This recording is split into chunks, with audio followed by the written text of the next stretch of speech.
What if there was some magical way that if someone was interested in what a prosecutor does or what happens in a prosecutor's office, what if there was some magical way someone could, say, type that information in and it become readily available to them?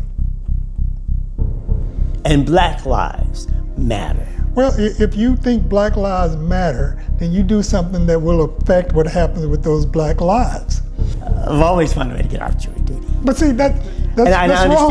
That is Okay, it's wrong. How do you sit here and complain about an unfair system that you refuse to take part of? Okay. I personally think that people who commit murder, armed robbery, rape, those kind of really bad offenses, they should be in prison.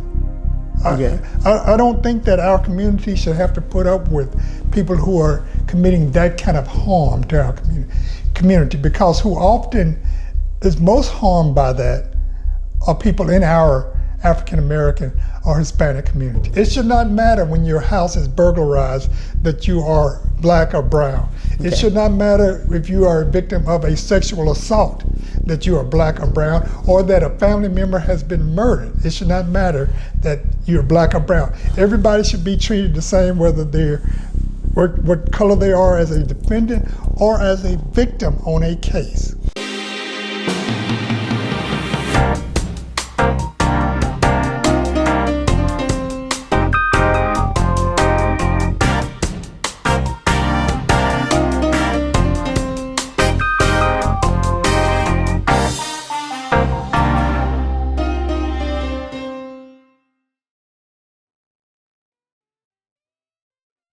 Welcome to What's Up With That, a podcast 2.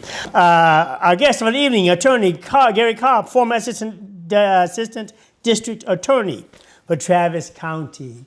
Attorney Cobb is a formidable attorney, and his most notable case was his prosecution of the U.S. House Majority Whip, Tom DeLay, back in 2010, I think that was. Attorney Cobb, welcome to What's Up With That, a podcast 2. All right, thank you, Doctor. My pleasure to be here. My pleasure, and it's an honor to be here with you.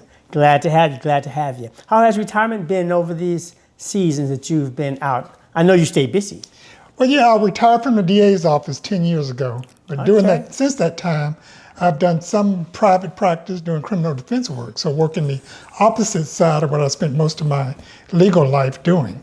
But retirement has also been good in that I've gotten to travel a lot, and I enjoy hiking, so I get to get out in nature a lot and take trips overseas and get up into the mountains and the hills. Just having a good time. Yes. Okay. I wish I had known. I didn't know that you were doing defense stuff. I'd hit you with prosecution and defense too. But we are here on this evening, and we want to have a conversation about the criminal justice system. And more specifically, we want to talk about the prosecuting attorney, the attorney, as I've been told, with all the power. As we move through our conversation, I'd like to sort of lay the foundation looking at the influence as seen through the system.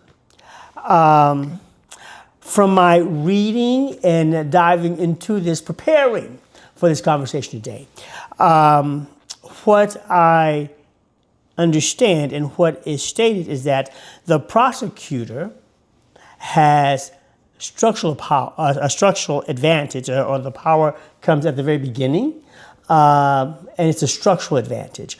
What is meant when you talk about a structural advantage? Well, okay, think about how the criminal justice system is set up. Okay, it's like that TV show Law and Order.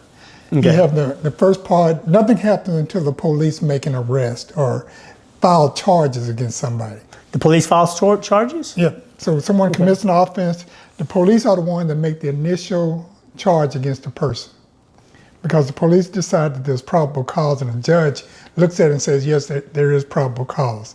From that point, it goes to a prosecutor's office. Okay. And then the prosecutor, at that point, can make a decision that says, Nope, I don't believe there's probable cause. I don't believe we can prove this case, proof beyond a reasonable doubt. So we will dismiss this case. I don't believe the evidence is sufficient. Okay. So because of that structure, the prosecutor already can say this case goes no further. Or the prosecutor can say, yes, I believe there's sufficient evidence to have this case go to the next step. Okay. And in Texas, the next step is one of two things, depending on whether the charge is a misdemeanor or a felony. If it's a misdemeanor charge, it goes to the county attorney prosecutor's office. And that office will decide if they want to file what's called an information. Okay. And that's all it takes for the person to be charged and brought to court on the case. Okay. Now, if it's a felony case in Texas, it has to go in front of a grand jury of 12 people. And then that grand jury of 12 decides that that felony case has enough evidence at that point for it to go forward. Okay, so it doesn't immediately then fall into the hands of the DA's office. Either the DA's office if it's a felony case, Right. or the county attorney's office if it's a misdemeanor case. But it immediately after getting charged by the police at the initial stage, it falls into the hands of one of the prosecutor's offices. Okay, and once it falls into the hands of a prosecutor, then you determine whether whether the charges will, I guess, stick. I mean, if the police officers are filing it, because I was on the assumption that the DA filed the charges, but No, that's not the case. no. Not the initial part of it. Okay. The police decided they are, based on what they see going on out on the streets, or based on some investigation that they've done, whether there's probable cause to charge someone. Now, at that point, enters what we call prosecutorial discretion. That is, the prosecutor has the discretion to decide if that case goes any further. Okay. So it decides if the case is going any further, and I guess I don't want to get too deep too fast. But that also says that he also determines what kind of charge. Yes, that's true. Right? That's true. And how severe. I think what I saw was, and that can stem anywhere, from aggravated assault to assault and even attempted murder for the same incident. Is that right? It could actually be everything from attempted murder, say the person was shot at or someone tried to stab the person in a way that could have caused their death, all the way down to an aggravated assault instead of attempted murder, where you think they intended to hurt the person but not cause their death, to just a simple assault, where you think maybe it wasn't enough harm done or the weapon used wasn't serious enough. It could just be a simple assault. It could even just be a misdemeanor instead of a second-degree felony. That's a wide range. Wide range. Right? Yes. And you're talking about all of those charges can happen for the same incident. You have, someone has to look at the actions involved by the accused and decide if based on those actions, where in our penal code the charges should fit. Okay. Is there a process in terms of determining where that charge fits, or is that at the whim of the prosecutor? Well, now, I wouldn't say whim, but I would go back again and say discretion. That's a nice way of putting it. That is a nice way of putting it. It's a nice way of putting it, So okay. you have prosecutors who will look at it, and hopefully if it's a young, inexperienced prosecutor, there's a supervisor who would check their work. But that prosecutor who's looking at it kind of makes a decision on what case they should go forward with. But also always keep in mind, despite what the prosecutor thinks, if it's a felony case, it has to go to a grand jury, and the grand jury has to decide if there's probable cause to believe the charge that the prosecution is bringing should be brought. But then the prosecution also, for the lack of a better word, can jade the case, right? You can almost, as it goes to the grand jury, you can almost frame the defendant in the kind of way that the kind of charge that you are seeking is going to happen. Look, I wouldn't use the term frame. But the prosecutor in the state of Texas, only the prosecutor is allowed to present evidence. Only the prosecutor is, under ordinary circumstances, allowed to present evidence to a grand jury. The grand jury has the discretion to allow other evidence to come in, but not like you won't have a defense attorney. Okay. So the greater part of that power is in the hands of the prosecutor. Yeah, the prosecutor decides what evidence to present or not to present to a grand jury. Okay. And when it comes to you, and I might be going a little bit too far. Let me stay with my line of question right now. Let me see here. In light of that, it's also stated that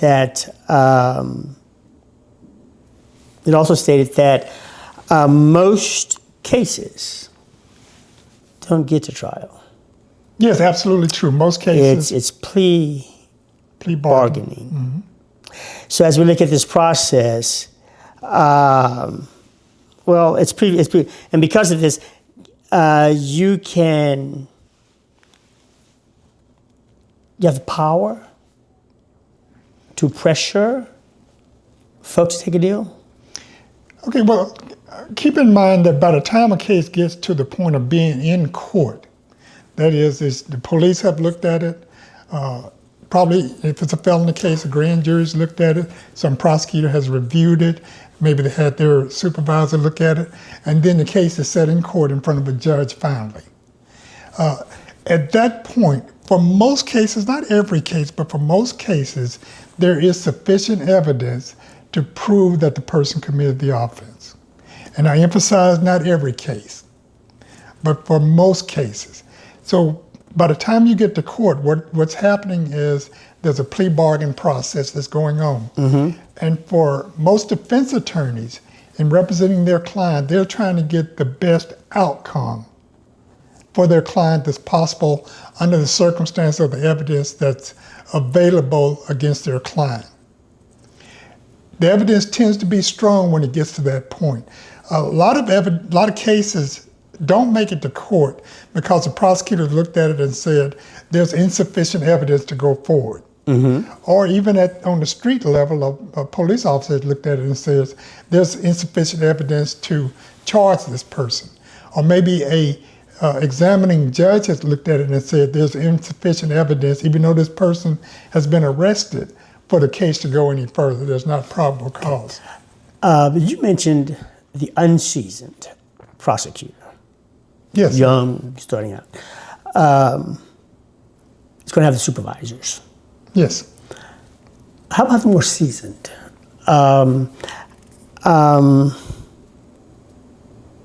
There's a lot of power on the front end coming from the prosecutor, setting the charges, handling the plea bargains, right? Yes. Because that while the defense attorney may want to look at it, what's being offered,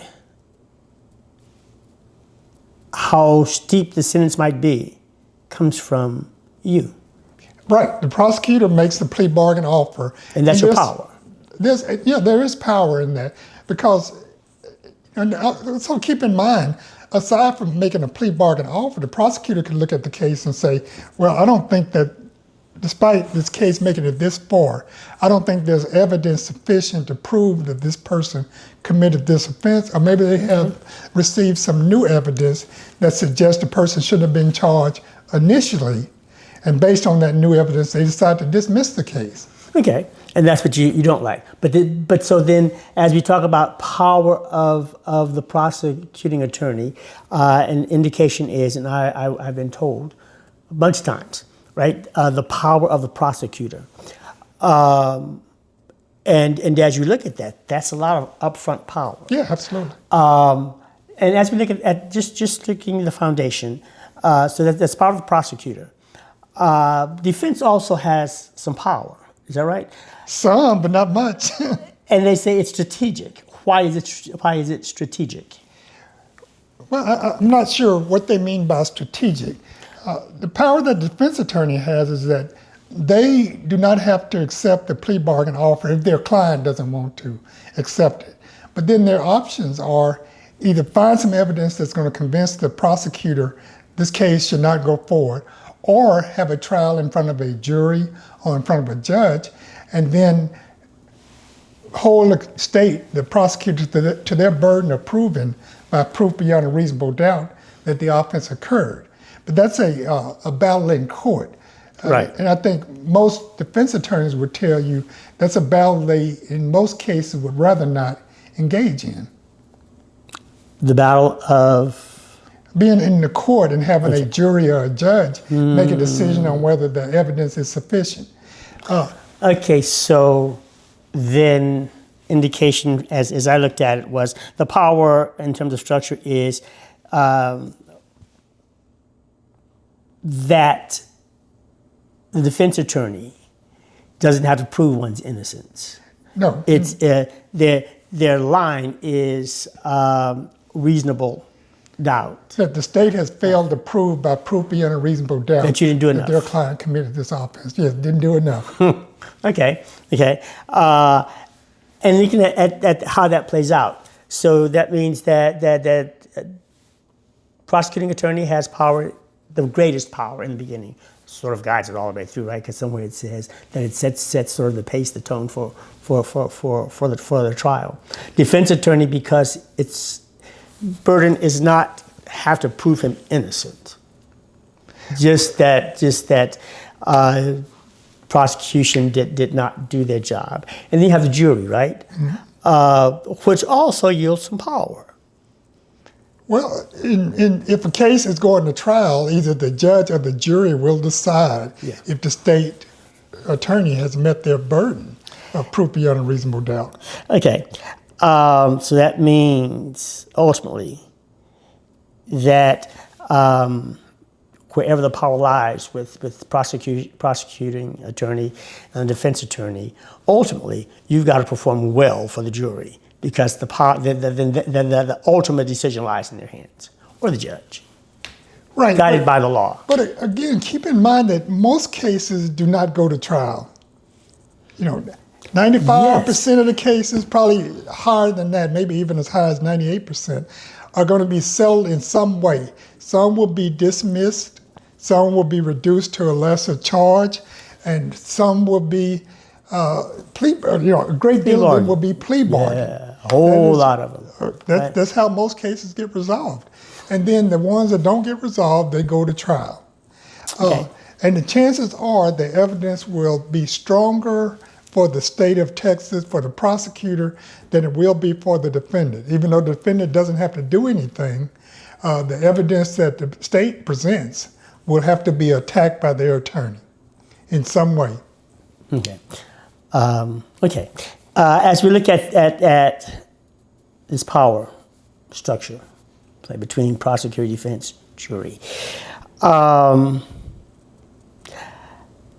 they have consequential impact for our communities of color, and I'm more concerned, well, I'm not more concerned, but concerned about our African-American communities. Yeah. So is that right?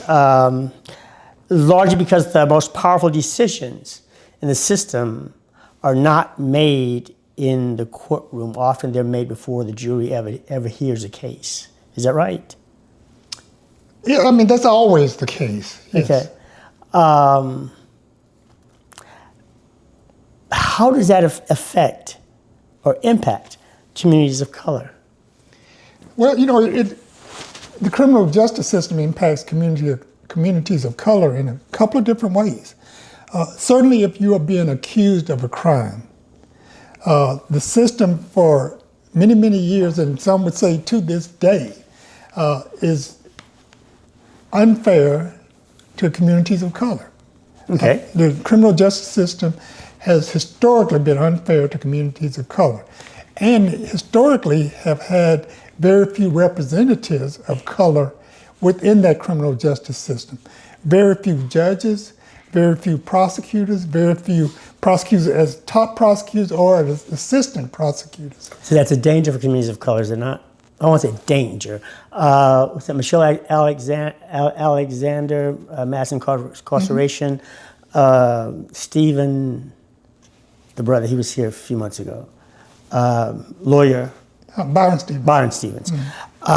They sort of talked about that because that's still a lot of power that's being yielded. There are a couple of cases that impact, one, the amount of power that you have and power in terms of what you do in plea bargaining, right? Because plea bargaining is most detrimental to African American communities. I think that historically has been true. But historically, what you have had is a situation where you have Anglo prosecutors, largely Anglo prosecutors, making decisions about what is often a largely community of defendants who are people of color. Mm-hmm. So you have these Anglo prosecutors who have been brought up a certain way, who have certain values that may not accord with the values of the African American community or the Hispanic community. And that makes a tremendous difference in how cases are plea bargained, how charges are filed from the police level up to the prosecution level. I mean, that is absolutely true. Okay. What changes that dynamic is when you have police officers who are of color, or you have prosecutors from the assistant level up to the top level who are people of color, and where you have judges of people of color. Okay. So also, not to stop you from talking, but to add one other thing to that is when you have juries that are all Anglo compared to juries that are racially mixed, it makes a tremendous difference, I think. Okay. But unfortunately, in the United States of America, that's seldom the case. Is that right? And in that plea bargaining piece, that's a place where folk with the kinds of threats in terms of repercussions, punishment, that they can, I like to use the word harass folk with, and the fear of the system, folk get incarcerated for a bit of nothing, and serious time they get, right? And the legal system has done nothing to alleviate that, right? The legal system has, through a couple of cases, made it almost easy for prosecutors. I don't think that's true, though. Okay. I mean, I think historically that has been true. But so what makes it not true now? Well, what makes it not true now is look around the Travis County community. Okay. If you look at the county attorney's prosecutor's office or the district attorney's prosecutor's office, and you will see a makeup of prosecutors from top to bottom that is far, far different than it was 30, 40 years ago. Certainly far, far different than it was during the 60s. So has the system gotten better then for persons of color? Yeah, absolutely. Absolutely. So we're not seeing as many getting a hard time? Well, again, talk about the local community and talk also about the state of Texas. You know, one of the things that had more African Americans sent away to prison were drug cases. Okay, and that comes from what? That's Clinton's era, the war. No, this goes back to Richard Nixon declaring a war on the war on drugs. Yeah. Comes out of the Jim Crow piece, right? Comes out of, and it goes back to the 40s and the 30s. If you look at why marijuana became illegal, it became illegal because the majority community, the Anglo community, decided they wanted to pass these laws that would cause more people filling up the prisons based on these drug cases to be people of color. And to go even farther back historically, you think about the Reconstruction period, the period after the Civil War, where these laws were passed, such as laundering or being unemployed while being in a community for a short period of time. These laws were passed in order to re-enslave the recently freed enslaved folks. Okay, so that being the case, and I don't know, I'm not sure, I'm convinced that it's so much better. But in light of that, has and is the structure of the system, i.e. the plea bargaining, when 90 to 95 cases, a percent of the cases, don't even go to trial, but it's settled through plea bargaining, and typically because of some of those things that you've mentioned, not to the benefit of persons of color.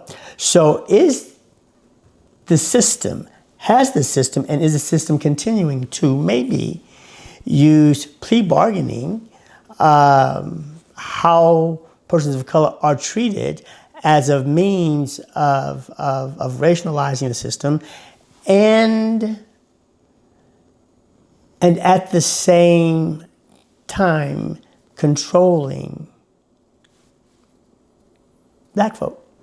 Well, so you're talking about when you say the system, you're talking about the entirety of the United States. Well, you can go to a whole lot of different cities across the states. That's my point. There are some places where it's changed drastically. There are some places where it may not have changed much at all. So, but if it's any place, it's too much. No, okay, I agree. Any place, every crime that has a victim is too much. Mm-hmm. But what you have to do is you have to change the system, and you can change the system from the inside or the outside. If your system on the inside, say in 2026, is the same as it was in 1966, well, that's a problem, because the same people who made really bad decisions back then might be making really bad decisions now, but that's not the case. I'm not saying that the system is perfect. I'm not saying because some of them have not made bad decisions. Some of them are maybe in the wrong place, wrong time. Some of them, the list of nonviolent cases that I want to say almost shoplifting. But the thing again, I understand it's where it is, but go ahead. Yeah, but you talk about nonviolent cases, and just look at Travis County. People aren't getting sent to prison for nonviolent case unless they are repeat offenders. This community has done an excellent job of trying not to send people to prison for nonviolent cases. They've done an excellent job. Now, you can talk about whether they've done an excellent job on sending people to prison for violent cases, because I personally think that people who commit murder, armed robbery, rape, those kind of really bad offenses, they should be in prison. Okay. I don't think that our community should have to put up with people who are committing that kind of harm to our community, because who often is most harmed by that are people in our African American or Hispanic community. Okay, and I hear you pushing the Travis County, right? Is Travis County different, or so different? Because there's still, even today, too many folk who sometimes even innocent, and because of the color of their skin, and you look like. Right? I've even been stopped, and your car looks like somebody who. Fortunately, when they looked at my license, I guess I called it in. There is my insurance, that chaplain, because they can come back. Oh, you're a minister. You're upstanding. You're passable, right? You look like a criminal, but you might not be a criminal. But so many don't get that. So many could be taken down, and possibly trumped up charges, and if they're caught in a plea deal, sometimes fear, right? Yeah. Fear of what might happen allows you to take a plea deal. Yeah, sometimes innocent people admit to crimes that they did not commit. That does happen. And is that okay, especially when it's I guess my concern, how it disproportionately affects communities of color.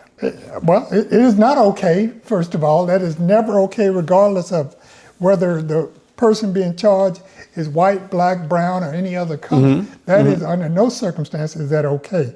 That does happen, but that doesn't make it okay. It doesn't make it okay. But what does it say about our system? The justice system, and I'm using the word system, right? Because I do think it's much of what happens is systemic. Much of what happens is the power that a DA, district attorney has, or that a prosecuting attorney has, is supported, right? In terms of how harsh you can be. There are no limits. I mean, you don't think a jury there's not is a a whole limit? lot. Jury's a limit, but again, when most of your cases don't go to trial, then let's make a deal. The pressure of taking a deal. Let's make a deal. And sometimes it's almost as if we're going to negotiate your guilt, and we're going to negotiate how guilty you might be, right? That somewhere in that process, being valid, what is it? I'm reading. You are DA, and you've done some great work, right? But as we look at, I think one of your cases where they make it okay for prosecuting attorneys to be sort of harsh. It's almost as if you are forcing people to confess that you want to win a case, that somewhere in that process, getting, maybe it's the conviction, getting someone to confess guilt is the primary aim, as opposed to, and I don't know, going to trial. Is the system really just today? Does it engage in liberation and helping to rehabilitate, or is it more about the plea deal where we can get as the word conviction? Look, my experience has been, I spent 26 years as a prosecutor with the DA's office. Okay. I've now spent 10 years on the other side. As a defense attorney. As a defense attorney, representing clients, working out occasional plea bargain, getting cases dismissed. So I've been on both sides of it, and I come from the African American community. Yeah. One thing that struck me when I first started as a prosecutor was how many of the people who came into court as defendants looked like my brothers. I mean, my literal brothers. There were 7 boys, 7 of us growing up, on a farm in Mississippi who were siblings. We had a couple of sisters. Mm-hmm. But I saw people in court that looked exactly like my brothers. And being an African-American prosecutor, that made me more aware of how I viewed their cases. And that was my point with you initially.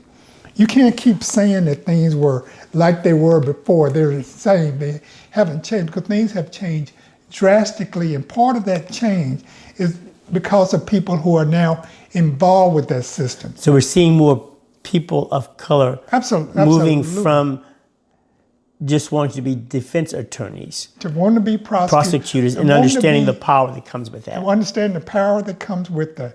Because you have very little power to control anything as a defense attorney. But you look at our 2 elected prosecutors here. Ms. Garza, who is the county attorney, and Mr. Jose Garza, who is the elected district attorney. They came into office with a philosophy that we are going to make this a more just office.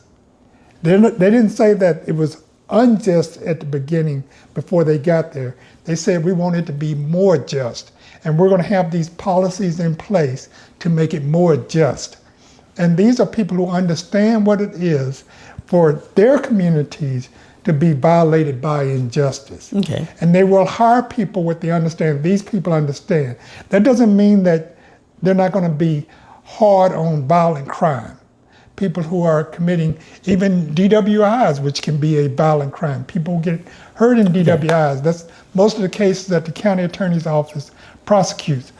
Jose Garza, his office is charged with prosecuting murder, rape, robbery type cases, as well as drug cases. Okay. So if at the top they say we're going to have a more just office, then that has to filter down. But that affects everything from plea bargaining to what cases actually go to trial. So today, there's more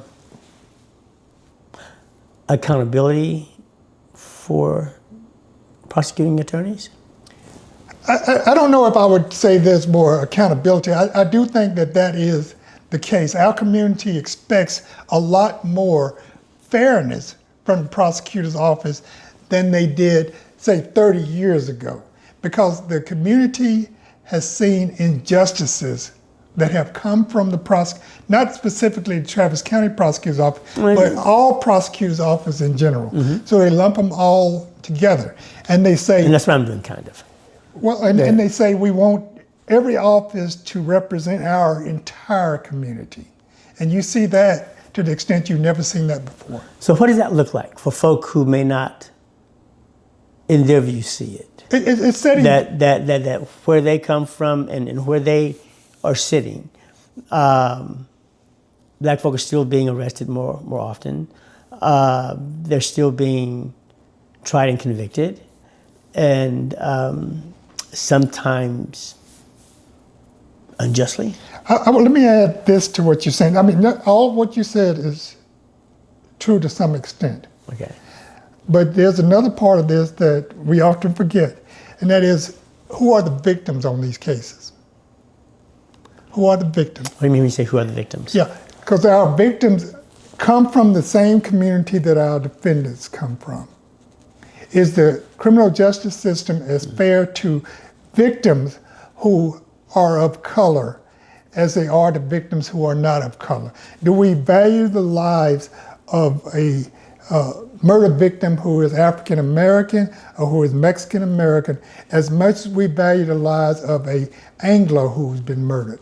Historically, we don't value their lives the same. We value the Anglo life more. One thing we talk about with death penalty cases, you know what's the biggest factor in whether a person who is charged with capital murder will get the death penalty or not? What's that? Well, it's not the race of the defendant, it's the race of the victim. If it's a white victim where the defendant is charged with killing a white victim and the state seeks the death penalty, then that person is more likely to get the death penalty than if the state seeks the death penalty in the case where the victim is African American or Hispanic. That goes to how our society and the criminal justice system values the lives of black and Hispanic victims. So you're saying that the emphasis is not on the person committing the crime. It's on who you assault, kill. If you have and black on black is, and I will agree, if you kill, and that's anybody, right? White folk kill black folk, they're not going to get as much time. But you're more likely to have intra-racial crimes. That is, because of the community that you're in, it's more likely to be a white person killing a white person, a black person killing a black person, or Hispanic. That's not always the case, of course. So if we look, when we look at the system, and when we look at persons that we classify as criminals, right? I'm leery of that right now. But person that we would classify as criminals, accused of a crime.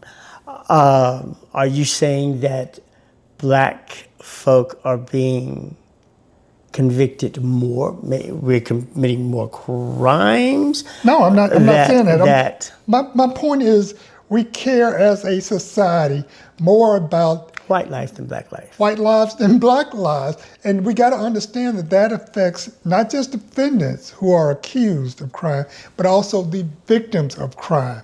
It should not matter when your house is burglarized that you are black or brown. Okay. It should not matter if you are a victim of a sexual assault that you are black or brown, or that a family member has been murdered. It should not matter that you're black or brown. Everybody should be treated the same, whether they're what color they are as a defendant or as a victim on a case. Okay. Can agree with that to a large extent when we look at But we victims. rarely talk about that. We really talk about it, and I guess I'm sort of maybe stumped a little as we look at crime, black on black crime, our communities, and from hearing you saying, when we look largely at those who have been accused are folk who have committed crime in their own communities. Yeah, I mean, that's often the case, but certainly not always the case. Okay. In regard to who the victim is that person who assaults white on white crime. If they assault somebody black, we already know that nothing gonna happen much. Well, historically, that's been the case, but what I'm saying is that if you have a DA's office and a county attorney's office that is run fairly and equitably, then it matters. And that becomes the key, right? If it's run fairly and equitably.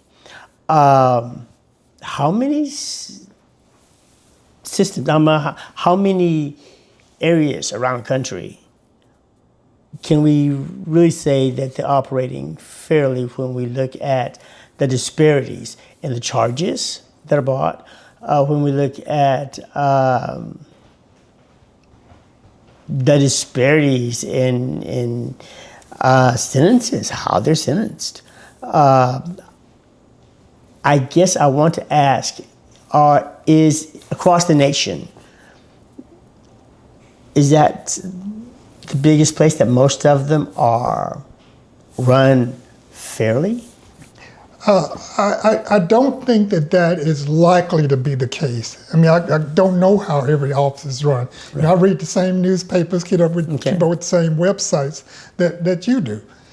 So I can only look at what goes on in our community and the surrounding communities. Okay. And I will say this, I think that people are very much aware of how the criminal justice system affects all of us regardless of what color we are.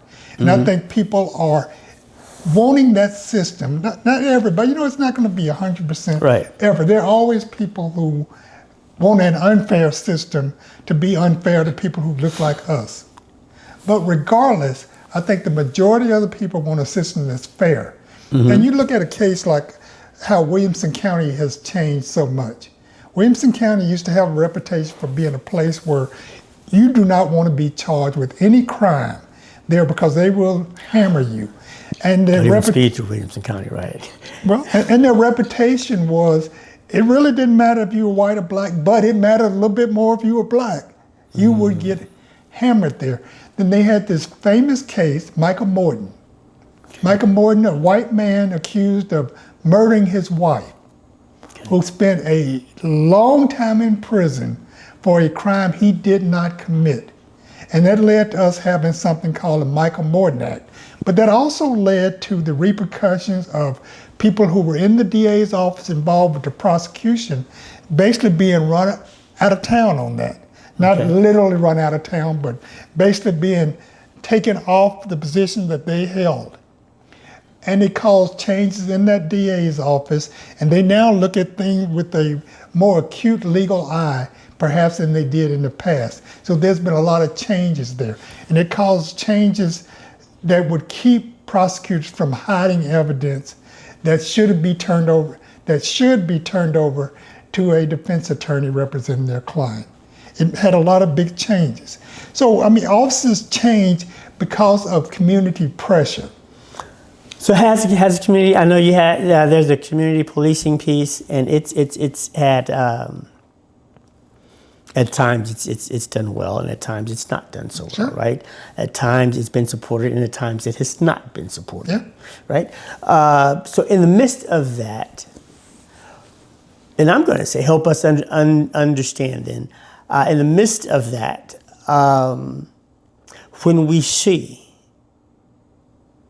violence, and I'm going to go, and we've had our seasons of black folk and Hispanics being shot and folk rallying, saying it was an unjust shooting. How do we then help us understand it's a fair system? Well, so it's a system that involves people. Anytime you have people involved in making decisions, there will be mistakes made. At every level, there will be mistakes made. There is no perfect system if it involves people. Understand. You got to make the decision. For many of us who are of color, and as we look at this system, and we, through our eyes, right, see an injustice, and we see it happening, I want to say over and over again. That's what I want to say. Maybe repeatedly is a good word. How do you help us to understand human mistakes? Well, it's not just a criminal justice system where people make mistakes. They make mistakes in every occupation, every place. I got you. But let's just talk about the criminal justice system. How do we make it fairer? Is that the question? How do we make it? You're not going to make it perfect. That's just impossible. But you can make it fair, and the way you make it fair is you become more involved in that system. That's how you make changes in that system to make it fairer. How do you help folk become more involved in a system that they do not trust? Well, if you say you don't trust something and you refuse to be involved with it, do you think that makes it better? No, of course that doesn't make it better. My friend Gary Bledsoe said this once that has always stayed with me. He said that if you're not at the table, then you're on the menu. Okay. On some levels, can agree with that. So what I'm saying is that if you think the criminal justice system is unfair, then work to make changes in that criminal justice system. So that means seek to be a part of when it's working. With the community policing committee that they had. Yeah. But you want to have more black and brown prosecutors. You want to have more female prosecutors. So then where are the places that we can have those conversations where folk can feel comfortable? Because there are some real issues in terms of feeling safe around law enforcement, around folk who you don't feel like have your best interest at heart. I'm hearing, and what I'm hearing is that we need to advocate for a system that is getting better, that is not yet perfect, and perfection is not the goal, but to get more fair, to get, I think your terms almost, to get better and more better, if we can use those words. How do we reach that community that is full of fear, is full of distrust, to get involved? Okay, you can be fearful and distrustful, but if you are not doing something, if you are not going out there and responding to what's going on, then you are not going to ever make any kind of difference. One way you can make a difference is something simply as showing up for jury duty and serving on a jury.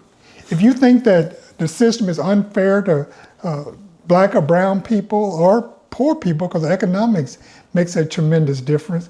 If you think that system, jury system, is unfair, go be on a jury. At least go show up for voir dire with the possibility of being on a jury. Okay. How do we educate folk so that they understand. I'm one. I've always found a way. I've always found a way to get off jury duty. But see, that's I understand. wrong. That is Okay, it's wrong. How do you sit here and complain about an unfair system that you refuse to take part of? Okay, so then I go back to how do you help educate? Where are the places and spaces where we can be educated to understand? Schools, churches. Who doesn't know the value of serving on a jury? I understand some people, because for economic reasons. Economic reasons, and cannot serve on a jury. there are a number of reasons, right? There are a number of excuses.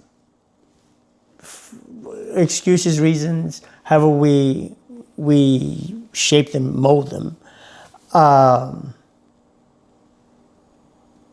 For the individual, maybe it's real. Maybe it's a lack of understanding. Maybe it's how do we tear down the walls that have been built for so long that have folks thinking that the system is corrupt, and we have not yet been able to see the better side, right? So we're stuck, and we're convinced that we're right, based on the system that we see through our eyes, right? So if we're going to move the needle, we can say get involved, but if my mindset is it's not going to make a difference anyway. So what's the impetus that's going to help move Look, I mean, that's something I can't. to a better place where they would get involved in some of the changes in a community place, committee that seeks to have impact. And it's ebb and flow. Maybe that's the non-perfection. It works for a season, and then for a season it's rendered ineffective and seeks to be disbanded. There is a sense of hope, but then in some levels the hope seems to be snatched away. Okay, keep in mind, back during the enslavement times, Okay? pre-Civil War, the two things that the white community was most concerned with about black people having the ability to do, aside from being free, was being educated. They absolutely, it was the capital offense. You couldn't read. You couldn't. Yeah. They'd rather kill an enslaved person than to have them be educated. Mm-hmm. And That's control, right? that's control. And once the enslavement period was over, the thing that they most fought against during the Reconstruction period was the black person's ability to vote. Education and voting. Mm-hmm. Those are things that you can, for the most part, I know there are some roadblocks, but those are things that for the most part, any person born in this country can achieve. I'm not saying a perfect education, because there are some places where you can get a really good education, some places where you don't get a really good education. But even during the Jim Crow times, the white community fought against African Americans getting educated. They had these separate but equal schools. Mm-hmm. They were very separate, but there was no equality. No equality. Every dollar spent for white education, there was a dime spent for black education, and it showed. Mm-hmm. But we had our, forefathers and mothers. They sacrificed so we could, get that education. What I'm saying is that today, a lot of that stuff is available. We don't avail ourselves of that. It's available, and we say we don't avail ourselves, and then some of that says that education then becomes a part of what we take responsibility for. And the voting part. The voting becomes critical. You might think that your vote doesn't matter, but it does. But the fact that someone is trying to keep you from voting, actively trying to keep you from voting with passing these, crazy laws, mm-hmm. that makes it more difficult, where you can't just show up for 2 weeks and vote anywhere you want to. That tells you how important it is to them, that you not show up and cast your vote. But that's something. So what's happening right now, right? Anybody can do that. There's no excuse for not voting, other than you don't care enough for the people who are going to be controlling your lives. You know, there's that old saying, you may not be interested in politics, but politics is always interested in you. And will it always impact you? It will always. Will always impact So you. you can say it doesn't matter how you vote. It doesn't matter if you show up. Well, it matters. Okay. You should feel it every day. You should feel it every day. In this time. In this time, and it becomes critical. Yeah. I guess part of me, and that covers a whole lot of spectrums, Yeah. right? I guess when I look at a criminal justice system, and we'll look at, we understand how your office impacts the power it has. Perhaps that conversation is right. But Understanding that system. I guess you are probably one of the ones that I've talked to about this. We've done projects at HT on occasion. The folk who don't understand the system, again, and that becomes, I think, critically important to move them. Move us to a place of getting involved, of understanding better. And the question becomes, what does better mean? Again, you're seeing one side, right? And you're seeing the better. You're seeing some of the changes. Mm-hmm. You're understanding folk who want to make it more better and are trying to put people in place so that it can be better. Yes. But I'm also looking at a people who, you say I don't trust, it's a relationship, right? If there's no trust in a relationship, there is no relationship. Not really. It's not an effective relationship. I agree with you. Okay. So many folk divorce was not effective because the work, the trust is it can be given. I'm going to trust you until I can't trust you. But once trust is broken, yeah. But Reverend, even if you don't have trust, going back to your divorce example, you still have to work together, for some common good. If you have a child, say, okay, you should work together for some common good, regardless of if you trust or distrust that other person. Makes it hard sometimes, though. Okay, and I'm going to agree, right? You should. You should be in those places and spaces out of concern. Yes. For your children.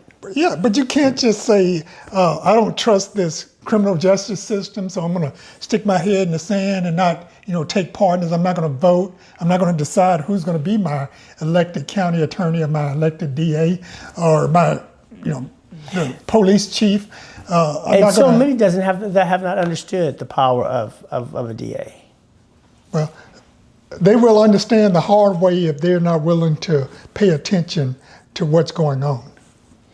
Okay.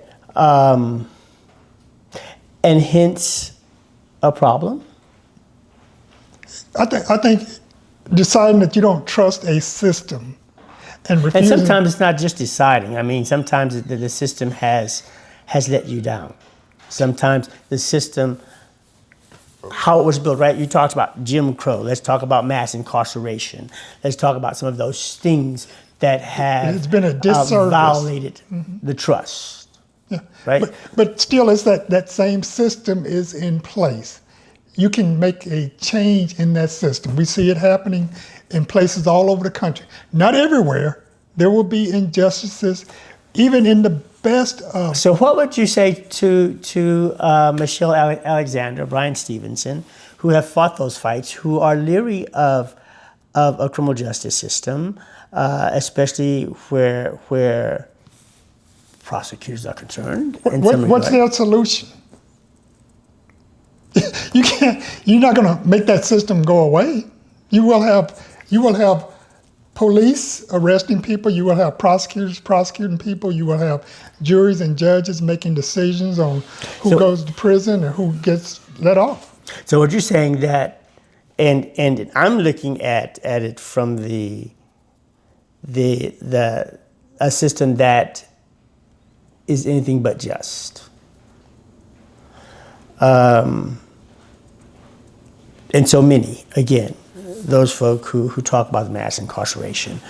I mean, that's real. There's no denying real. that. That's real. So in the realness of that, on some levels, it almost sounds dismissive. When we talk about just get involved.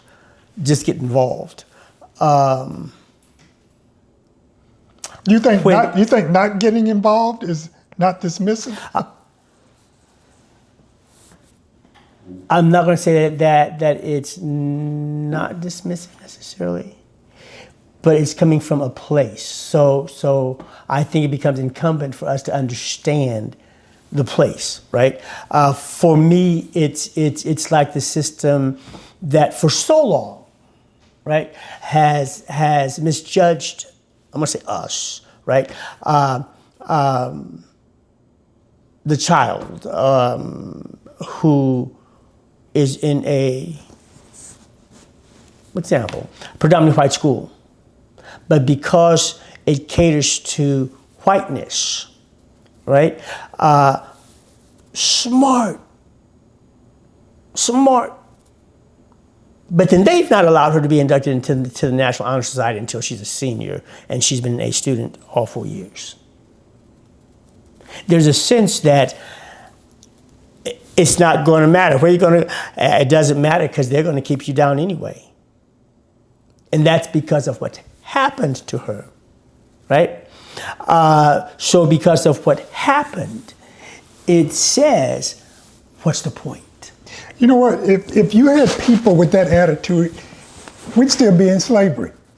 Because if you're going to say, what does it matter? You know, they have us all locked up down here and they have all the guns and they have all the power. And if people had that attitude about why do anything, it doesn't matter, we'd still be getting uneducated or miseducated. Okay.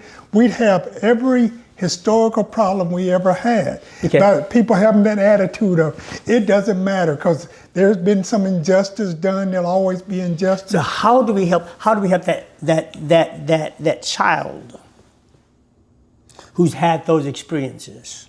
Okay, you're talking about societal issues. I'm talking about societal issues, but that system is a societal issue.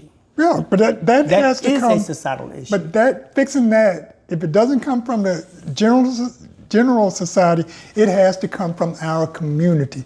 Reverend, I grew up in Mississippi. Okay. In the 1960s, on a farm, dirt poor. Okay. And if I can leave that farm and go get an education, I think most people can leave their situation and get an education. I'm not saying everybody can, but I'm saying that there are opportunities out there. And to keep saying, oh, the system is broken, the system is so unfair, so why try to do anything? That is a defeatist attitude that will never get anything done. Okay. And again, then I go back to how do you move folk, right? And much of that I will agree with, okay? How do we move folk who have been hurt, who have been violated, who've experienced a system that has denigrated them, that has treated loved ones less than human? How then are we to move that societal needle? That needle is already moving. It may not be where it should be. It might not be on full fairness yet, but it is certainly not on empty like it was, back in the 1700s. Okay, but you act like if the system can't be perfect, it's not worth dealing with. The system, you have to deal with it on some level, right? You have to deal with it. I'm talking about the the folk who've been hurt by a system. We've all been hurt by the system. But we all can't have move. been. We all can't move, and we all don't understand Okay. how to move it, right? So we don't want. I guess my concern becomes the folk. You sit at a different seat. I see the folk who sometimes remove themselves from the folk who are really hurt, and the ones who are most impacted, the ones who are educated, know how to navigate the system. Right? The ones who are educated perhaps are involved in the system.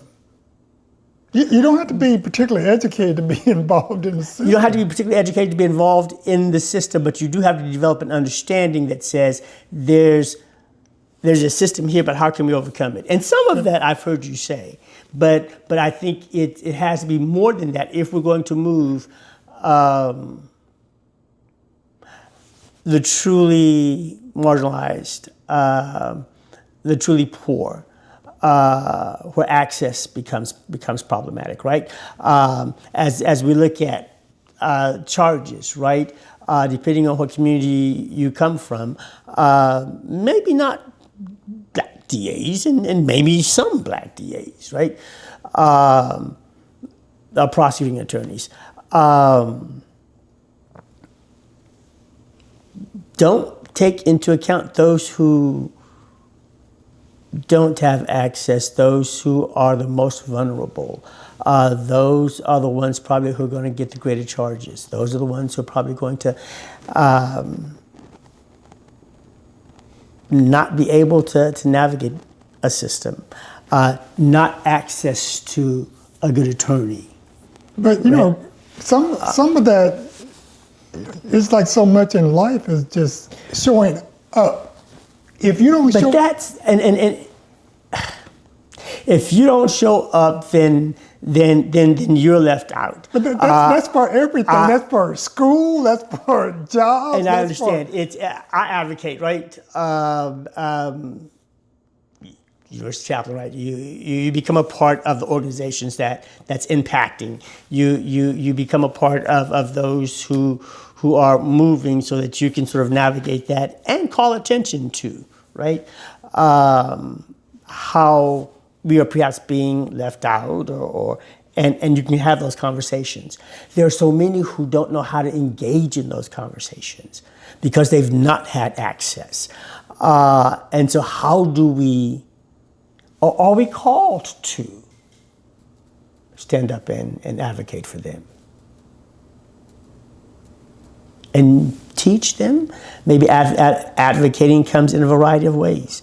But for those who you don't think for those who people can't speak for themselves, for those who don't understand, and man, I've been there. Some will come out of prisons, right, and will be phenomenal in going back and trying to teach and educate and help others, right? But there's so many who just because of pain, fear, hurt, mistrust, can't move. And sometimes it does not seem that we are dealing with the system that cares. Not a reason to say, hey, to hell with it then, right? But someone's got to care enough to educate. You advocate, and that was going to be my closing question for you, but it's changed. The conversation has changed. You advocate that if you're going to go into law, that if you're black, we've not had enough black young folk to go into prosecutorial law. There are more going into it now than ever before. But that was part of what you were talking about. Somewhere for those who are going into it now, there's been somebody advocating. There's been somebody taking the time, right, to maybe say, no, I think you've in some way done it. If you're thinking about law, or if you got some students who are thinking about law, I'm willing to talk to them. Yeah, Right? but you to have help to them understand. But I have that same conversation, I try to, about things such as jury duty, about just showing up to vote, about every area of our society is about not just being educated about something, because everybody doesn't have the same So level. you got to do. But you have to show up, and if you think it doesn't matter whether you show up to vote, look around you. And I think that's a given, right? It may be a given, I think but that's a given. And sometimes we said, all right, thanks, folk. Last election was lost because so many folks had it on, right? I think that's how our old boy got back in there. Right? Some folk just... Because they stayed home, they they didn't believe it was going to happen. And now every day they get reminded of it, that it matters. So somewhere I agree, okay? But as I look at a criminal justice system. But the criminal justice system is the same. You think it doesn't matter who you vote for district attorney or for county attorney? It matters tremendously. Okay, so first step is helping folks understand the vital importance of electing a district attorney. Because most folk probably when they think about an attorney, they're not thinking about the prosecutor. Most of them looking at maybe what they need is a defense attorney, but most are looking at defense. Right? If they've read Michelle Alexander's book, they should be thinking about that. Or if they're even aware of what the topic is about. Okay. If you want to talk about mass incarceration. But I'm going to say a lot of folk have not read that book. Well, but if a lot of folks still understand the term mass incarceration. Okay. Okay. Well, mass incarceration starts with a prosecutor's office. I mean, technically it starts with the police arresting people. But those prisons are not getting filled up unless there's a prosecutor's office that's part of that. So that's part of helping us understand, right? What's the role of a prosecuting attorney besides just trying to win a case? Well, there's not trying to win a case. Jail. The prosecutor's office, their job is to see that justice is done. There are still injustices in the system. Yep. Thank you. Because there are people involved in the system, and people will not always do the right thing. I know that's shocking to a man of the cloth, but and actually that's not shocking. Sometimes I feel like that's too easy. Well, but that is. Sometimes I feel like it's not shocking. I think sometimes it's too easy, especially when lives matter. Yeah. And Black lives matter. Well, if you think Black lives matter, then you do something that will affect what happens with those Black lives. Okay. Again, it's knowing what to do. And I think you just hit it for me, right? You need to know what a prosecuting attorney does. You need to know that a prosecuting attorney, I think you said, sets limits, sets terms, et cetera, et cetera, et cetera. There's power there. Now, Reverend, you and I have had this conversation over the years many times, haven't we? We've had the conversation. I mean, because I've been preaching that over the years about the power that comes from a prosecutor's office, the power that prosecutors have. So is there a way maybe then to have some, and I'm going to say, I see you on campus. Well, I saw you on campus. I'm not there anymore, right? Sure. Talking to folk who would be interested, talking to those who would have an ear, talking to those who are looking for avenues to serve through the criminal justice process.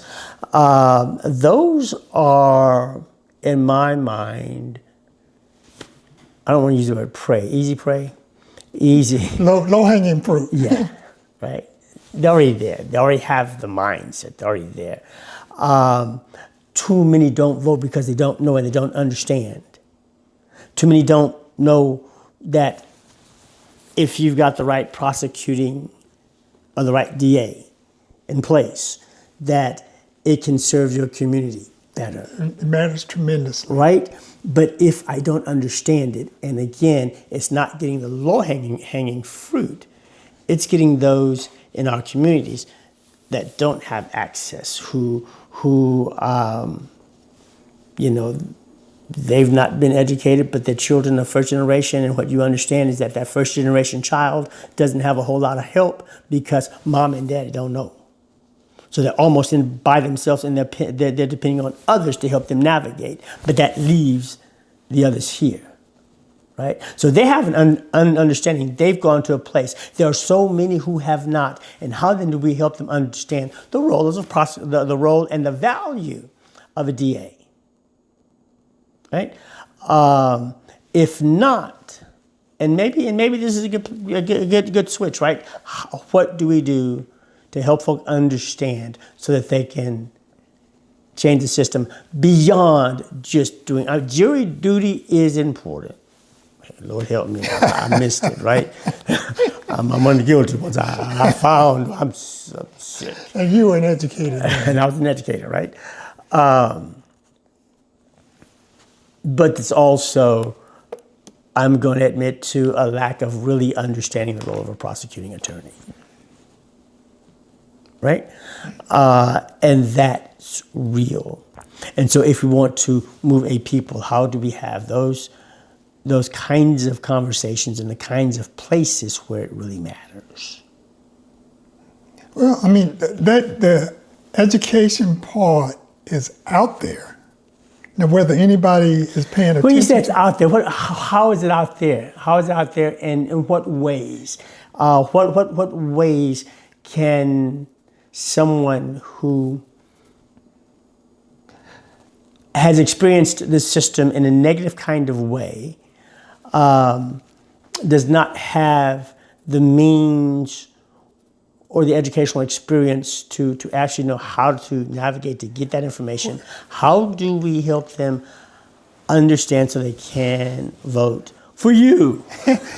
What if there was some magical way that if someone was interested in what a prosecutor does or what happens in a prosecutor's office, what if there was some magical way someone could, say, type that information in and it become readily available to them? That's not magic, that's the internet. It's the internet. It's available to anybody who wants to get educated about it. Yeah, and let's go back to some folk in our communities don't have internet. I don't know who that is, because it's a lot of them. I'd be surprised. Talk to some of your kids in school. Yeah, well, most schools will provide a computer. There are libraries in every community where someone can go and get on the internet. Most people have phones that they have. I know it's not 100%, nothing ever is. But I'm saying that's a weak excuse for not finding information that's readily available. It's a weak excuse, perhaps, but it's a real excuse. Not a reason, it's an excuse. For some. It's a very tiny community. You lump everybody in with And I don't want to, okay. I've acknowledged there are the educated. When you came to campus, right? We could find the folk, and they're energetic and they're eager. It's not just the camp. Reverend, you act like the people who aren't on campus are this mass of uneducated people who don't have access to things, and that's not. That's not the case. But again, what I say is that most of the folk who end up in the system in the first place. No, I won't say most, because you have blue collar, you have white collar, you have all kinds of criminals, right? But many, and I'm concerned for, and I guess maybe that's it. My concern is for those folk who can't advocate for themselves, don't know how, don't have the voice, right? That's a significant number of people. My brother could deal with it. I don't know, what significant number of people are you talking about that are unable? Now, there's a difference between being unable and being unwilling. Some people who, for whatever, physical, mental health reasons, are unable to advocate for themselves. I recognize that there is that community. You have, we can go to some of our local churches. Let's go to, you made your way out of Mississippi, but let's go to some of the small churches in Mississippi. Let's go to actually, depending on where you, and the areas are growing, but some of the small towns around. you're going to find lots of folk. I disagree with lots of folks.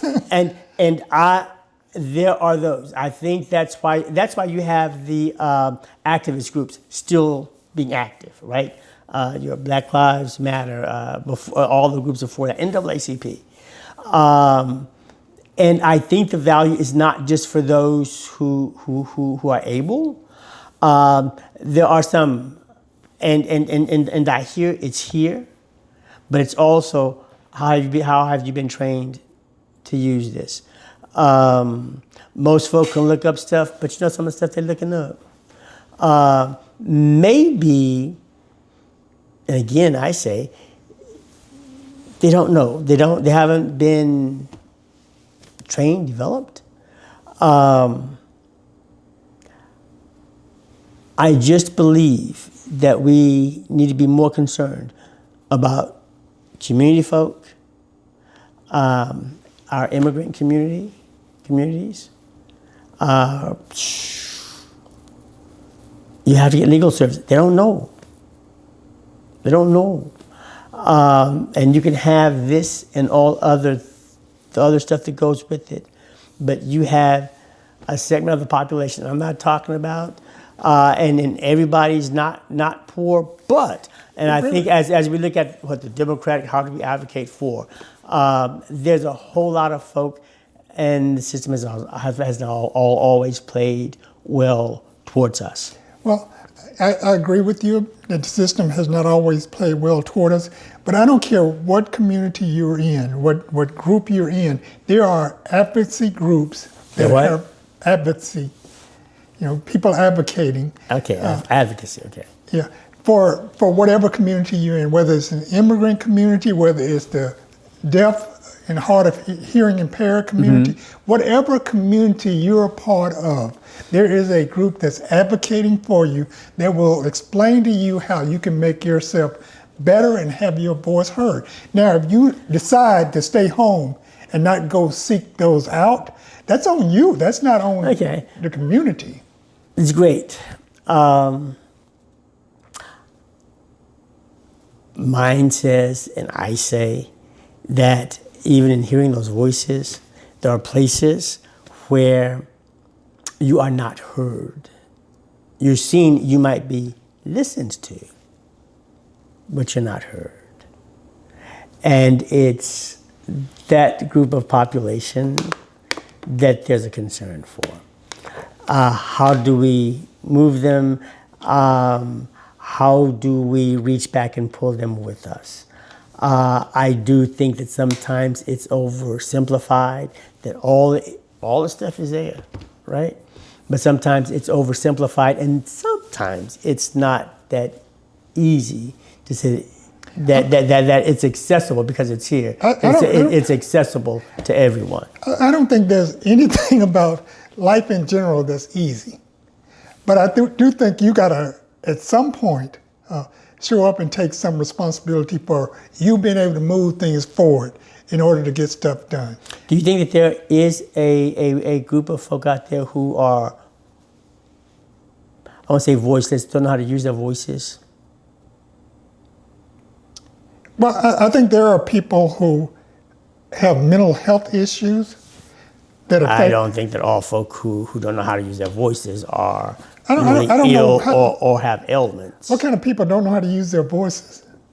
I don't know. Gosh, it's a lot of when I use their voices to know law, to know other kinds of things where they can articulate and speak for themselves. Even the welfare system, even those who might be trying to navigate welfare systems.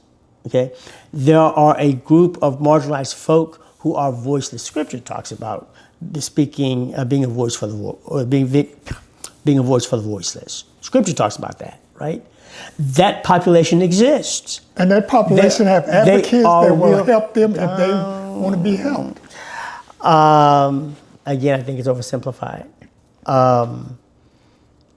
There are a lot of folk who want to be helped. There are a lot of folk who need help navigating.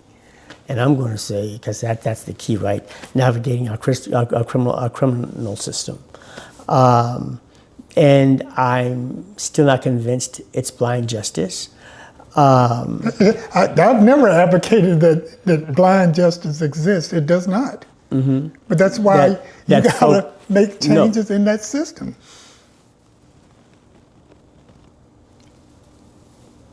I hear you. I guess, and the question is, how do what's the responsibility of the system to the people in terms of being just? Because the way that I would ask you in terms of criminal justice system, what would you said it's changed, and you say it's not just, but it's getting better. I guess the concern of what happens to people as we're waiting for it to get better, as we're working on it to get better, what's happening to folk. Yes, there's a responsibility from the community. There's responsibility to make structural changes or try to change the system. That is part of our responsibility. But if you keep getting some folk in, let's take it to your administration that runs the United States now. Come on. And in some of your systems, you have some of those people. I think we have too many of our folk going to jail, and not because they're not advocating, not because they perhaps not knocked on every door, but some of your plea bargains, I think even today, would be behind closed doors, because people make mistakes, and because there's still some folk who, like you said, how they grew up, and they have biases, and because they have the power, they exert or they act on those biases, and it's to the detriment of marginalized communities, and that becomes real also. There's somewhere also has to be a balance. It all can't be on the people. Right? Somewhere the system has to be okay. Some folks who you hire as prosecuting attorneys, right? Are they coming with those biases? Are there ways that those biases are being sifted, that we're trying to discover where they come from? Somewhere there's also responsibility on the system. People can try to write it, but if we care about people, if we follow the mandates as set forth in Scripture, we talk about liberation, a true just system. I wonder what it really looked like, right? I hear you. I agree with you. But I do believe that there are some things in the system. But the system is just people. And you got some screwed up people, and some of those people, come on, if plea bargaining is happening behind closed doors, even today you'll find some folk who will say, well, I was concerned about my family and I didn't want to risk, so I took the plea deal. Yeah, that's true. Real. That's real. That's real. And there ought to be a concern, and the pressure doesn't come from the people. That pressure comes from that person who is now the prosecuting attorney, who gets in, and because of his biases and everything else, and sometimes, it's not unreal, right? Reverend, you're always looking for this perfect system, and I'm not looking for a perfect system. I'm looking for just perfect people. I'm looking for a just system. Okay, and let's say I don't think the system that we experience now is just enough. And what's the fix for it? What's the fix for it? On one side, it's the people. On the other side, it's the hearts of those who are part of the system. And if they're truly, so you want to change hearts? Today that's a hard thing to do. But somewhere, as we look at who's in some of those places that they're serving, that because the heart's not right, they're hurting people. Okay, but how do you change people's hearts? How does that happen? That's a challenge, because if we could do that, we probably wouldn't have racism. we probably wouldn't have much of that goes on. And that's also the reason I'm going to think when you get in the office, right? When that person who is elected as DA, that you don't elect someone who is like, I gotta go there, like our present, president, right, that you put in office because you think that they are just or they're going to do what they say they're going to do, but it's a switch. Somewhere it's also about those folk who are holding the positions, and maybe to get elected, I thought you were going to do what you said you were going to do. When you got there, you did something different. Come on, they get when they get in the system, sometimes they get corrupt because then it becomes, right, one of my questions would have been, in your cases, are you there to really benefit the person, or are you trying to win another case to get to make more money, right?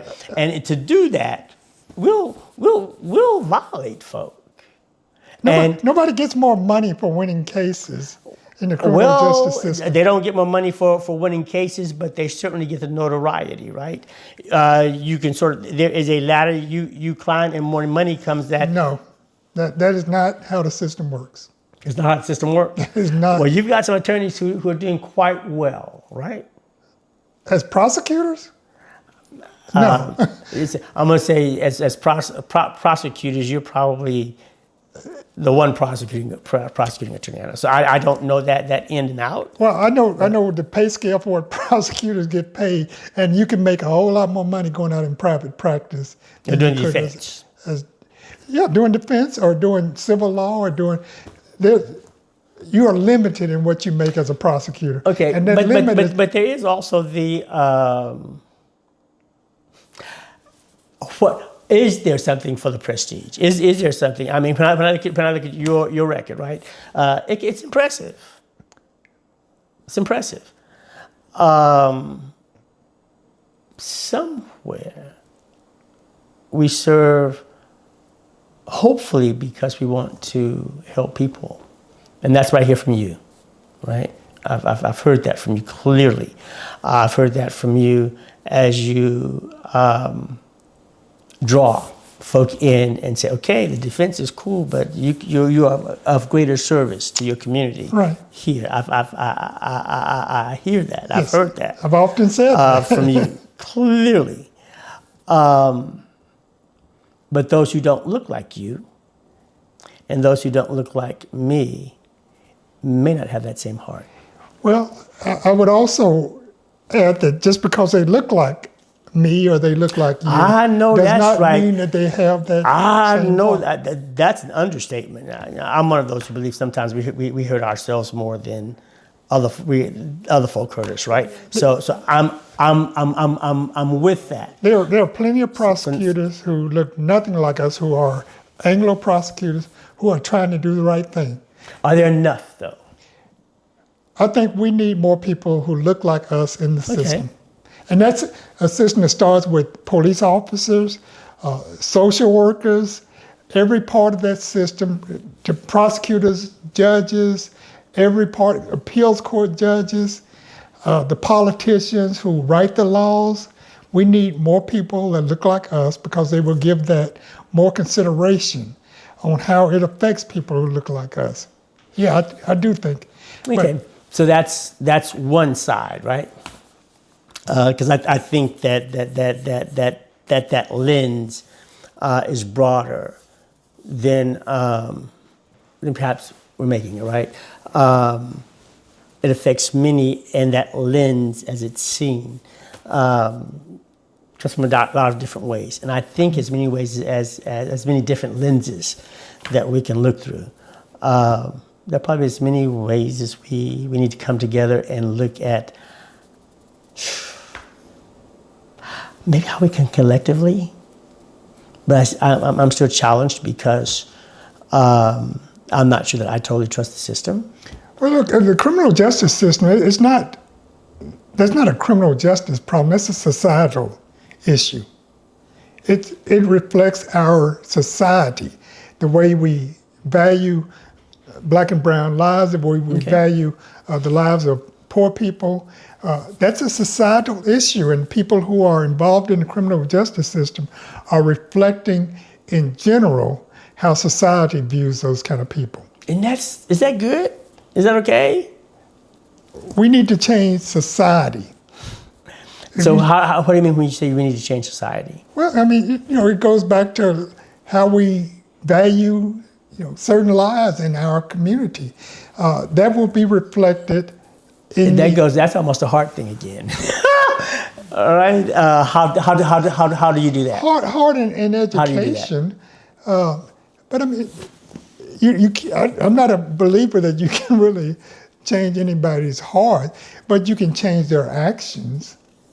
If you have a police force or a DA's office that values treating everybody the same as much as humanly possible. And those are the keys, right? As much as humanly possible. And that depends on whose eyes you're looking through. Well, if you train people to value everybody the same as much as possible, and you got to take cultural biases into account, because we know that black culture is different than white culture. I'm not saying either one is better than the other, but we know that they're different. They talk about these studies where you have a 10-year-old black child and you show her to a white audience. They believe that she's older and more mature than she actually is. They'll think that she's a teenager just because the white community maybe has never dealt with a 10-year-old black child. And I'm not saying that everybody has, because of course some have. But society teaches us that black people are more likely to commit crimes. That's not true, but society teaches us that that's true. Society teaches us that black and brown people are more dangerous. That's not true, but society teaches us that. The system is going to judge you more harshly.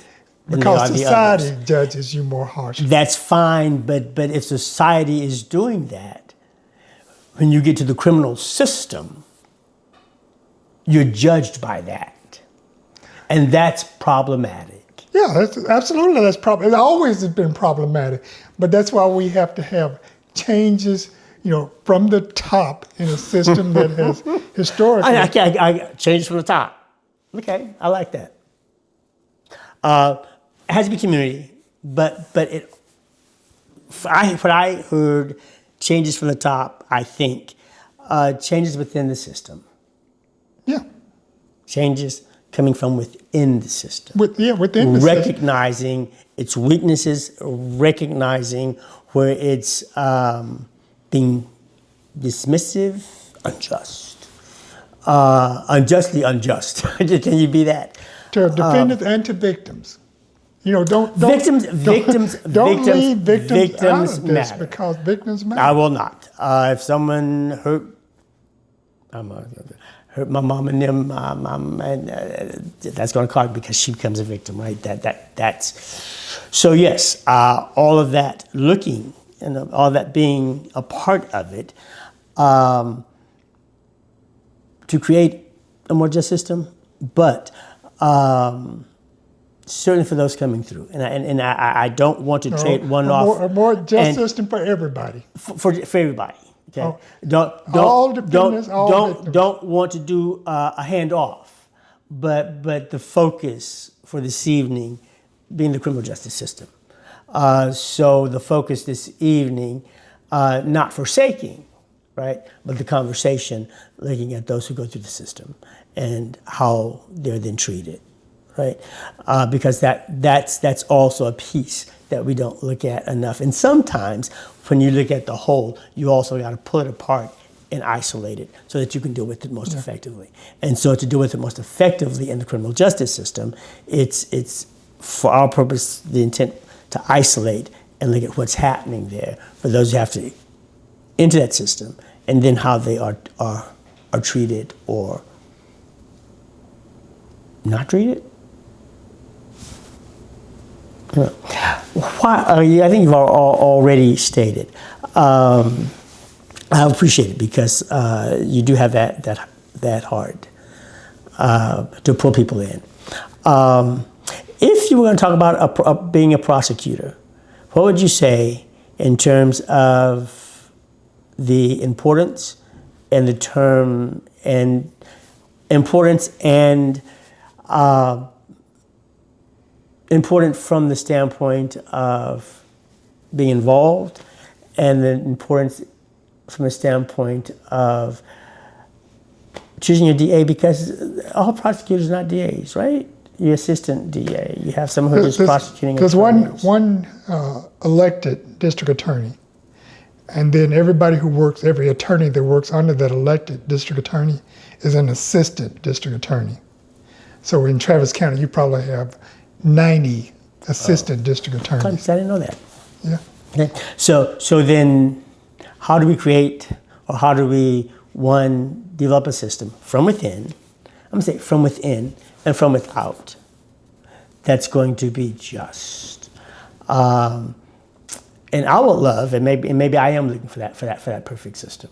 I would love to see the day when we're engaging a system that is justice for all, right? And not just for some. Not satisfied with getting better. So, I mean, Reverend, justice is an interesting concept. It is. When you're part of that criminal justice system, I worked in offices where it was very important to the DA that we seek justice for victims on violent crime cases. Now, what we would consider and what the victim might consider justice may be far different than what the accused might consider justice. Because if you've been the victim of a violent offense, I got you. You want that person to be severely punished. If you're somebody who has had a loved one murdered, I'm with you, or seriously injured, your idea of justice is that person may not see the light of day. So can we come back and talk about victims? Because that's also very real. And again, a piece that we need to talk about, and maybe that's also the balance that will help us see that system in a different kind of way, especially as we talk about black on black crime, right? And I think that's an important piece.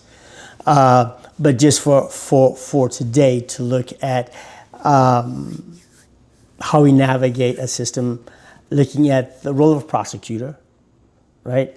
And how he manages within that system, understanding the power, right? And that's something that you've said a lot, right? The power is with the prosecutor. That's the most important part of So to understand that power of the prosecutor and how it impacts the accuser. Mm-hmm. The accused, yeah. The accused, right? That becomes critically important, right? Yeah, because that's a piece. That's the most important. That's a piece that we really need to understand. The other is important, and again, we'd love to get you back to, let's talk about victims and victimization and how that plays out. But for important to understand, for someone getting ready to go to trial, who's the prosecutor? What can we find out about the prosecutor? Because that becomes significant. What your point that you made from the very beginning, though, was that most of the cases are settled by plea bargain. But that's still in the hands of the prosecutor. That's in the hands of the prosecutor. That's more important than the role of the prosecutor at trial. Okay. It's those plea bargains that happen. And that's. I had some questions there, but it just in a different way, right? That would be another question. We're gonna roll this out in a second. I'm trying to roll it out, man. That's the other piece. It happens, and oftentimes the plea bargain, the plea deal, happens behind closed doors, right? And so as we understand that, the significance of and the power of the prosecuting attorney. I don't know if you have any leverage, I'm sure you don't, who's going to be prosecuting your case, but certainly the more you can find out about somebody, the better it is. It sounds like you want somebody, and again, because I agree, because sometimes we do more harm to each other if we're trying to build a name, right? Oh, I don't care, I'm gonna send them up, right? Don't want to get overly caught up, but what I do hear you saying is that when you have more prosecutors of color, that the community stands a better chance. I think in general that is absolutely true. Okay. Doctor, before he looks at me and just looks real crazy, what you can do sometimes. Glad to have you here, man. Glad to have you here. My pleasure. It's always an education to speak with you. You educate me, Doc. I appreciate it. Just want to share this with you. It's a card, one of ours, and it's thank you for sharing your time, your gift, and your talent, and to know that you are appreciated, sir. I will value this card. To take time. Thank you. I value our friendship. Yeah, I appreciate you. And I think this is a conversation that needs to be had. Oh, absolutely. I think there's more to be sifted out. And to take it, I think sometimes in parts, right? The isolation is not bad because we can understand this piece of it. When we get all of it together, sometimes it can get confusing, but if we can isolate and really create the understanding. The goal is your role as prosecutor, what a prosecutor does, how a prosecutor impacts a case, and what's the benefit of getting potentially a prosecutor that looks like you. Thank you for being here, sir. And to our viewers and listeners, thank you for sharing with us on this evening. We've been having conversations with attorney Gary Cobb. Most notable was the prosecution of U.S. House Whip. And I did look up his record, and he has a nice little slate. Hope that something has been said on this evening that is beneficial, that has helped you to understand the criminal justice system. The goal, not till we got there, was to help understand that system from the seat of the prosecuting attorney, the power, the impact, and what all of that means as we roll it out. If you've liked this episode, I'm going to ask that you like, share, and most of all, subscribe. Like, share, and subscribe. Thank you again for joining us. Hope that you will join us in our next episode as we have guests who we will seek to ask questions. What's up with that? Until then, be blessed.